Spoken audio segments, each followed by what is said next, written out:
Good morning, good evening, good afternoon, whatever it is for you, welcome back to a Division 2 video. In a little more than a week we will get the long-awaited Battle for Brooklyn DLC. With this new map, missions, hunter mask and so much more, we can also expect a few changes within the core of the game. And one of those I wanted to highlight today, as there seems to be a lot of confusion around the watch mules and the scavenging points. So let's go over the base details first, and if you are already familiar with this system, you can of course skip over to the next part throughout the timestamps that are in the descriptions down below. The watch. This is an endgame feature of the Division that will give you the opportunity to raise your base stats and receive points to spend on certain materials. These points are called scavenging points, and this whole watch will activate for you when you reach level 40 in the game. Every single time that you rank up in the game, it gives you the opportunity to spend a point in your watch, and these points will help you boost yourself in one of the 4 squares or give you a scavenging point to spend for materials. Because every point will be granted to you in a clockwise fashion, starting with offense to then jump over to defense and so forth. You can't use all your points and stack them right into the offensive square of your boosts. It will jump over. So for example, when you hit level 5 on your SHD watch, you will have 1 point in all 4 of the squares and 1 point in scavenging. So instead of having 5 points to spend wherever you want, you now have 1 point per category. These watch points will be helping you boost your base stats until you are a level 1000 on your watch. After you reach a level 1000, every point that you collect when ranking up will directly go to your scavenging. So you can spend them on materials or stack them up if you don't need anything or just want to hoard.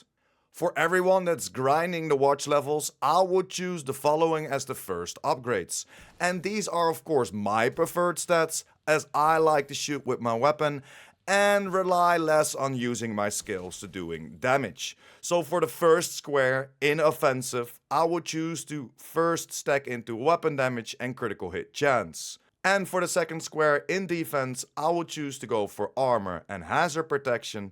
For the third square, handling, I will go for ammo capacity and reload speed. And for me personally, for the last square, utility, I chose to go for skill haste and skill duration. But again, if you are a skill build player, if you rely a little bit more on your skills to do damage or give you survivability, you might wanna check the utility square a little bit better, as you might wanna go for skill damage, for example. Scavenging points are all up to you, as this is in my humble opinion what you need in the game at the moment. Especially for me, I always need the last 2, the SHD calibration and the field recon. But if you're working towards getting your expertise up, printer filament is the way to go, as that gives you the most materials in exchange. And that's pretty much the base explanation of the watch, and we're now touching on the scavenging points, because that is the thing that's going to change with the DLC Battle for Brooklyn.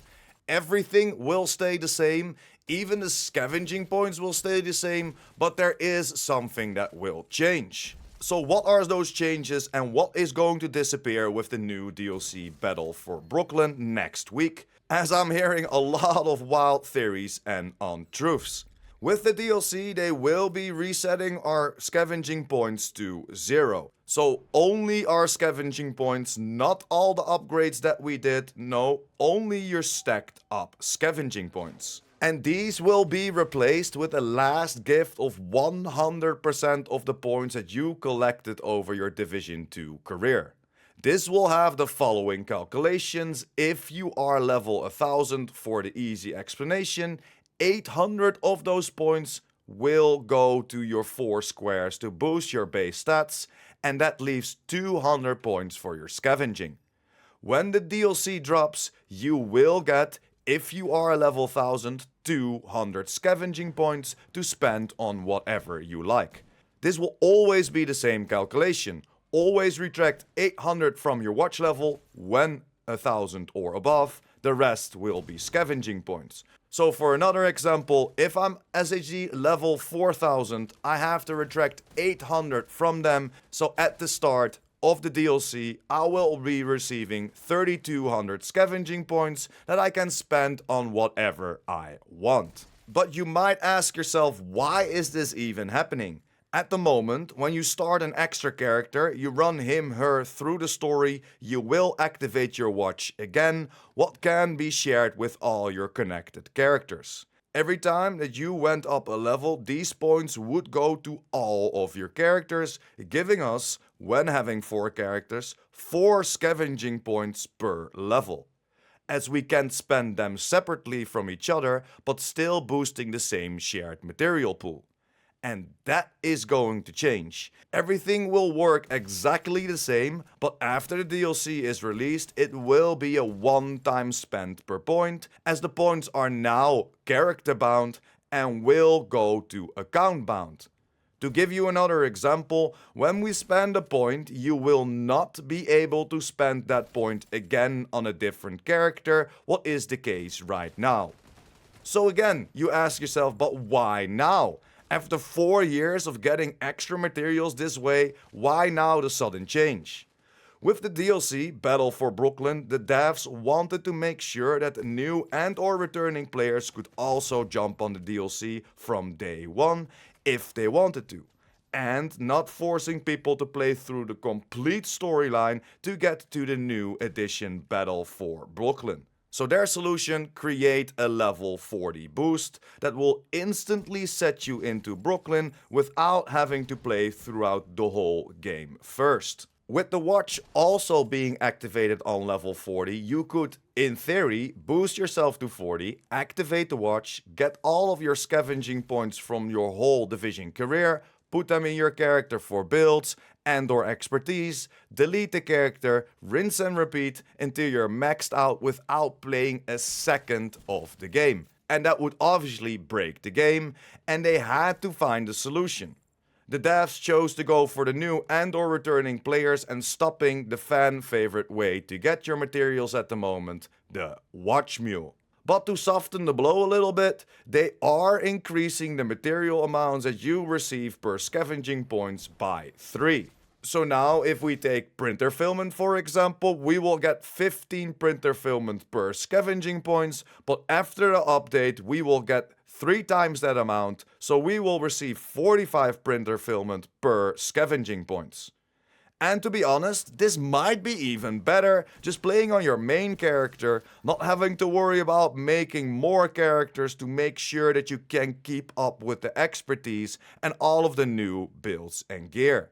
And to give you a little bit more insight in all of the changes to the amount of materials, here is a complete list of the changes. So to give you another example, let's take ceramics. Now in the game, when you use one of your scavenging points on ceramics, you will receive an amount of 100. Where, when the DLC is live, that one scavenging points will give you 300 ceramics instead of that 100, and every material that we can choose with our scavenging points will go times 3. And those are kinda all the changes and a little quick explanation in how the watch will work. So don't worry, you will not lose any SHD levels. Don't worry, you will not lose any of your materials. Even if you're overcapping yourself on materials, these will all stay in the game. The only thing that will be set to 0 will be your scavenging points. And that's why everybody and their mom is telling you to spend your scavenging points right now, because it will be lost materials. And if you're already at the cap of all your scavenging point materials and you don't know what to do, your scavenging points keep stacking up. Look into your skills and/or your specializations. Bring them to expertise level 12. That will not set you back any exotic components, but the materials that you might be overflowing with will be a little less, and you can still use your scavenging points. So indirectly saying you can boost a lot without you losing any materials if you're maxed out. So yeah, that's pretty much it for today. A little longer video as I wanted to deep dive a little bit in what the watch was and of course what is exactly going to change, as there are a lot of people that are afraid that their watch will be resetted, and that is not the case. The scavenging points will be set to 0, but when the DLC releases, you will get one more gift of 100% of all the scavenging points that you collected throughout your Division 2 career. Hopefully this cleared a lot up. If not, hit me up in the comments down below. I will try to explain the best I can, and that's pretty much it. Thank you very much for sticking until the end. Like the video if you liked the video or helped you out in any way or form. And of course, if you're new here and or you want to be updated by the Division 2, make sure to hit that subscribe button as well. And I will see you in the next one. Pure Prime out.